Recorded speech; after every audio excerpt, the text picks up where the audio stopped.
Uh, they're really talented. They do a really good job on the back end. They play hard. They're physical. They do a great job of punching the ball out. So we just got to be aware at all times where they are and protecting the football and moving the ball. Teron? Yeah, AJ, knowing that you're one of the most talented receivers in this league, does it kind of get frustrating that you're not able to consistently be that guy for the offense?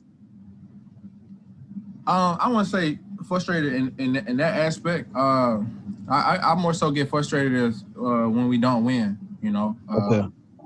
Of course, everybody wants to have success, but wins at the end of the day, that's the only thing that matters. And we've been a little shaky the last 2 weeks or whatever. So we're just trying to get back on track, and that's all. That's all my focus right now. Doing whatever I can do whenever my number's called, making the most of my opportunities whenever I get my number called, and making a play. And with the way defenders, it seems like they're starting to play a little bit more up on you. Is that something that you noticed, and how can you go against that? They kind of shading over too. I be recognizing when guys kind of look over at me and they point me out.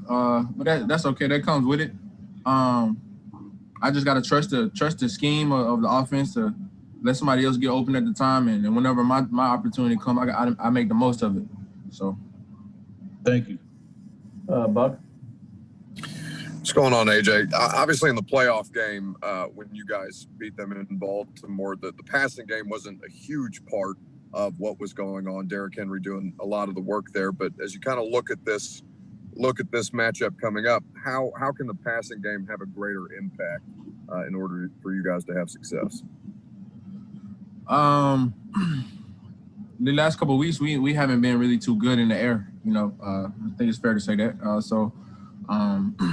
Like I said earlier, making the most of our opportunities whenever our numbers get called. We know we're gonna give Derrick the ball. He's gonna let him do his thing, but the run is gonna open up the pass because they're gonna start loading the box in. And whenever they start doing that, we gotta make the most of our opportunity. When we go deep or whatever, we gotta make the play. So that's our mindset going to this game.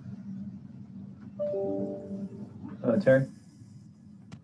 AJ, how do you rate yourself as a blocker, and how important is that role and that part of your game, especially to try and spring Derrick for long runs?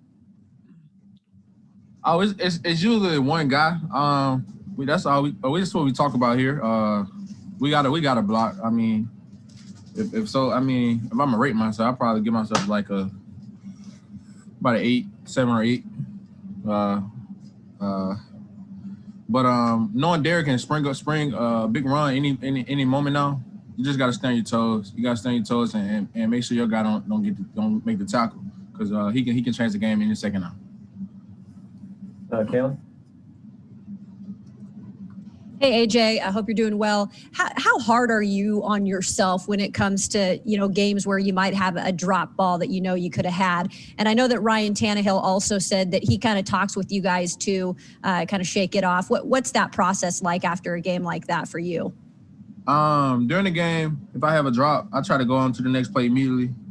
But after the game, I'm very upset at myself because, like I said, I try to make the most of every opportunity I get.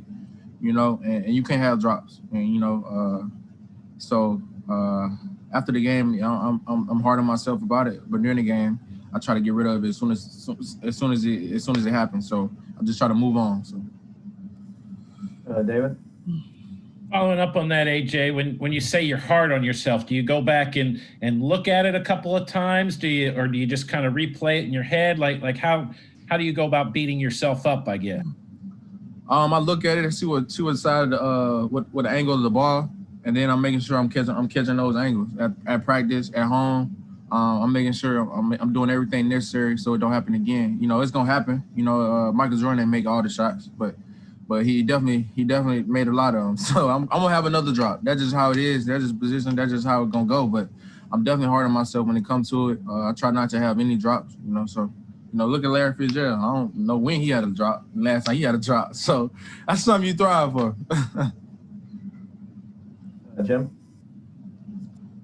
Hey, if you give yourself a 7 and 8 as a blocker, what do you give Corey as a blocker? And you kind of watch him. Corey, I gotta give him about a 9.5, 10 because he do a lot of dirty work. He do a lot of dirty work that don't nobody see. He going in the box, he banging heads with linebackers and stuff. So I gotta give him a 9 or 10 because you can't go in there half stepping, and he never does. So I give him about a 9 or 10 for real. All of them, AJ. Appreciate it. Thank y'all. Thanks, man. Thanks. Thanks.